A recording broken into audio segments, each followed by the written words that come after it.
There's a keyword in SQL that lets you combine two results into one. Well, actually, there's two. I'll show you what they are, how they are different, how to use them, and which one you should use almost every time in this video. Here are the two queries we'll use for this example. We've got a list of employees and a list of customers in two separate results. What if we wanted to combine them into a single result, for example, to generate a thank you email for employees and customers? We could run two queries and combine them in our application, but there is a way to combine them. One of the keywords I'm talking about is union. The union keyword allows you to combine two queries into a single result. We have our first query here, then after the query but without adding the semicolon, we add the word union. Then we have our second query. That's our query done. We can run it and see the results. We have a list of customer and employee names and dates. This is both tables in a single result. You may have noticed that the individual queries showed we had 5 employees and 6 customers, but this new query shows 10 rows. It's one less. We're missing a record. Why is that? Let's take a look. The customer table looks like this, which has 5 rows. The employee table is shown here with 6 rows. Now, if we look closely, we can see the name of John Smith is shown in both the employee and the customer table, but in our union query, they're only shown once. What happened? Well, this is due to how the union query works. The union query removes duplicates from the results. It has found that there's a John Smith in both tables, and the date is the same in both tables, so it has been treated as a duplicate and has only been shown once instead of twice. This explains the difference in the row count. What about these other names here which are shown twice? Well, that is because the dates are different.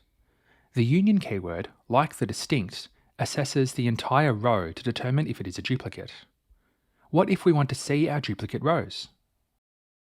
Well, that brings us to the second keyword called union all. It's the same as union, but it shows all records, meaning it does not eliminate duplicates. We can run this and see our results here. We can see a similar result.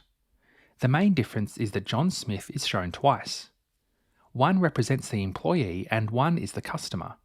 The duplicate has not been removed. If you want a quick reference guide for many common SQL commands and features, and stop forgetting syntax for SQL, you'll love the SQL cheat sheets I created. Get your copy at the link in the description. There are a few things to remember when using union and union all.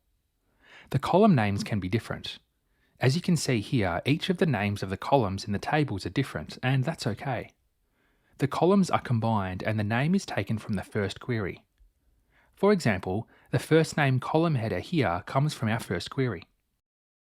The data types for the columns in the same position need to be the same or equivalent. For example, both of the first columns need to be similar, both of the second columns need to be similar, and so on.